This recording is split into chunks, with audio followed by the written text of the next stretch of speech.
random act of kindness, although it's not too random. It's not really randomized, it's premeditated, already thought out so many times. I've done this a few times, a few different places, a few different ways. Not always a lot that I do. Most of the time it's only a little bit. I don't have a lot to give myself. I don't have a lot myself. Noticing that some of these windows do open. Just gotta know how to open them. I'm looking at an open window now, and you just gotta know how to open them.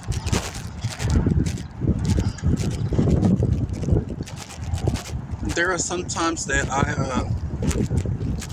remember how I feel. I'm sorry about all the wind, y'all. I gotta talk over the wind. Got my little, whatever this thing is, hoodie and girls' pants on. There's a story to tell behind that, which is funny. But and you know, I'm inconsistent with the camera. I'm not a good cameraman.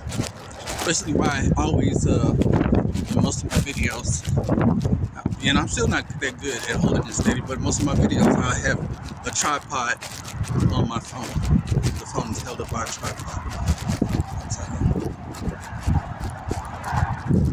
I've always felt out of place and alone. I've always felt that way. I've always felt like I don't have a home. Like I don't belong nowhere to nobody. This is part of my struggle in life. I'm always trying to, I don't want to say fit in, because I don't try to fit in with the crowd. I try to find a place, a space where I'm loved, where I'm needed, where I'm wanted. Everybody does, but I do that extra because I had that. And somebody begged to differ. Somebody challenged me on that, mainly my biological mom. And then comes my mom and dad who raised me. But you don't know what's going on the inside of that person. You don't know what's going on. I'm stuttering and fumbling my words. You don't know what's going on in that person's mind or head or whatever. And then I was in an atmosphere where there was other kids. I was in a foster home. There was other kids there. There was no time to just focus and dedicate everything to me and on me. The extra love and care and attention and time that I needed and that I wanted, there was no time for that. You gotta spread it around. I can't be selfish, you know? That extra love and attention saved some of the things that I have going on now mentally, but it wouldn't have cured everything, because everything started with a woman. Everything started with the woman. And rightfully so, if I talk to that same woman, everything can end with that woman. But I'm too chicken shit. I'm too scared to talk to that woman, because that woman is not right. That woman, and now I'm not talking about the parents that raised me, although they love to take credit, and they love to tell me that they're the only parents that I knew. But you're not. You see, it didn't start with you. It started with the woman who was supposed to love you unconditionally, no matter what.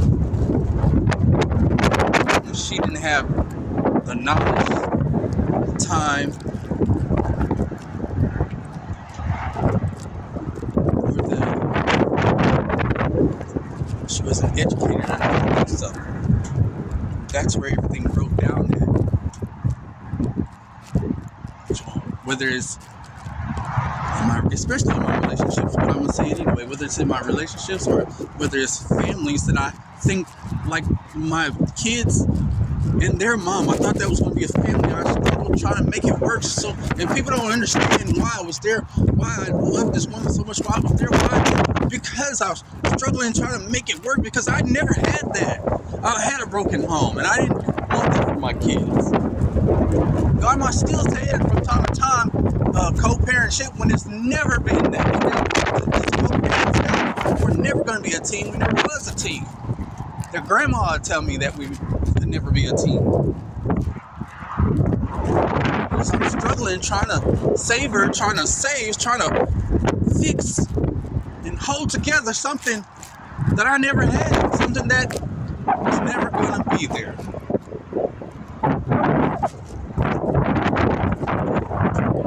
So throughout my life, I've always said to myself, my own quiet corner, my own quiet closet, whatever you want to call it, that's what I've always done. I've always separated myself. I was never mixed in with the crowd. The crowd, fuck them. I'm too busy over here struggling on the inside, dying on the inside. Nobody sees that. Nobody sees my internal struggles. But everybody has a story to tell. I was just going through a lot. This video was not supposed to be this long, and then it's gonna have to be made a part 2 if I don't drag it out to where it'll be on YouTube. And by right, it should be on YouTube. It's a part of me, part of my history. This is me talking. This is my biography. This is me admitting that I'm fucked up mentally. You know? I'm doing it without crying. That's good. But before I start getting emotional, let me continue and hurry through it.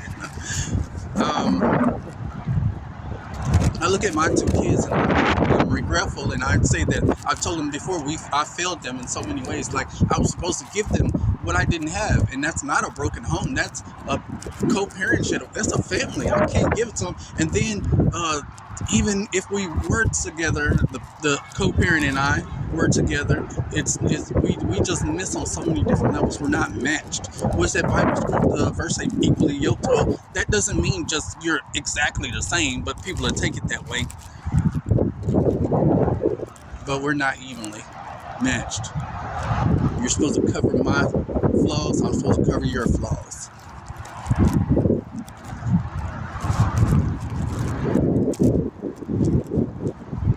I love my kids, but I do feel out of place with them also. There was a time that I raised them, they grew up to a certain age, and I was not around for the rest of the time. When I come back around, they're way different, and I have to feel that. But I still feel peace even with them. But that's an internal struggle. That's from me on the inside. So anyway, anytime throughout my childhood, I've always stayed separated. My teenage years, my young adult years, 20s, and all that, I've always walked the streets. This is what I do. I walk to Barnes & Noble. I walk to Books A Million. I walk to McDonald's and Burger King. I walk to Walmart, and I walk around. I'm always going to the library. Now, what do you think I was trying to do when I was going to the library? I wasn't always reading books. But yes, I did read a lot of self-help books when I went to Books A Million and Barnes & Noble. I don't think they have a Books A Million anymore. I'm not sure that anybody even knows what Books A Million is anymore. But Barnes & Nobles, I'm sure everybody's familiar with that, because they definitely didn't go out of style yet. This camera by right should be on me, but it's not, because I didn't think I was going to do this video this long. A friend of mine was talking to me the other day about, because I asked her what words can she not pronounce, and she told me. But see, that's what I was telling her. You got to catch me in the moment to see what because I stumble and fumble on my words. I don't always say the word wrong. I'll butcher a word every now and then. I laugh at myself. So anyway, this is what I've been doing. And it carried on even now. When I feel out of place, when I feel unwanted, I separate myself from whatever's going on. And I'll walk the streets, I'll walk. You know what I'm saying? This is me. I even taught my kids to do that, but they don't understand that that's what I taught them. Because I used to, when it's foolishness going on in the house, confusion, arguments and stuff like that, I'd take my kids and we'd go walking. If their grandma and I just got through arguing, my kids and I would separate from the house, or we'd go walking. But it's not a good thing to always run away from your problems. You gotta face those problems head on. You get what I'm saying? But sometimes it is best just to walk away. You gotta know when. I'm passive. I'm too passive sometimes. I'm not passive aggressive. I'm just passive. and he can get shit by me a lot. And they say that's a mark of somebody who's easily manipulated. And then my kinfolk, the ones who call me family, the ones who raised me, they say that I'm easily manipulated by a certain woman, but yet it looks like they have been manipulating me too, my thoughts and what I do and stuff. That's another story. Part of what makes me feel alone. So everybody seems to be doing the same thing while describing what the next person is doing, and they're doing the same. Yeah. Video wasn't supposed to be this long, but I had to carry it out because I already made it more than 6 minutes. I would go ahead and put it on the messenger. I was gonna have to do a YouTube. The whole state of this mission was that I'm tortilla. This is a care package. Tortillas and what do you call them? Raisins. It ain't nothing. But remembering that there were some times that, you know, I slept behind buildings and stuff like that. You know, in my past when I was in Louisiana, nobody knows a lot about what I went through and what I did. This was before I moved to Bossier City, but it was when I was in Louisiana. And this is why I tried to talk before I got to the highway too. Nobody actually even knows the fact that I stayed in a motel for over 3 years. Well, some people know that. I'm sorry, I don't want to take nobody. I stayed in a motel for over 3 years. In 3 years, there's sometimes where I couldn't pay so-called rent, or I couldn't pay the price, however you want to say that. And I ended up having to stay out, whether it was under a bridge or whether it was empty parking lots or whatever. And then the police come get you. Well, they wouldn't take you to jail or nothing, but hey, you can't sleep here, you know? Just like when you go downtown, you can't sleep downtown. Is there a place, is there a hope for the homeless? You know?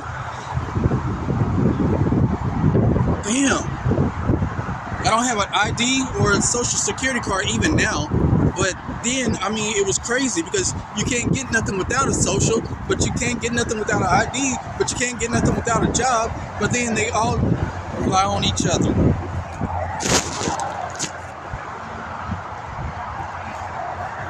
This is an act of kindness. Besides, I'm kind-hearted anyway. I've seen people up under these bridges. And I've walked past people many times, and even in Louisiana, I used to talk to homeless people. Not all of them, just some.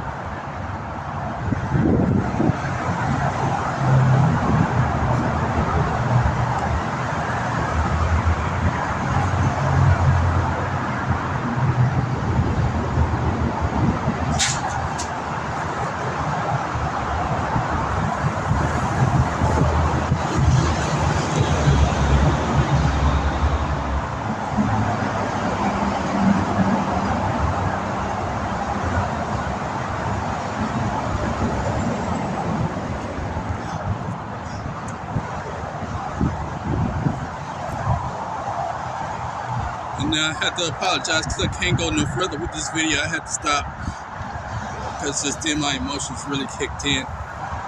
Because nobody knows how homeless I feel. Nobody understands.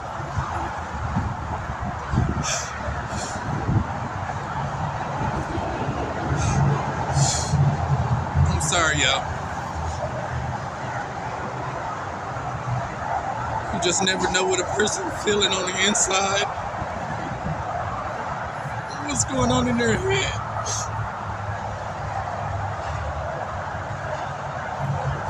It's a struggle, man. To act like you feel okay and act like everything's okay. And it's really not. But I did that because I needed to and because I wanted to. And, yeah.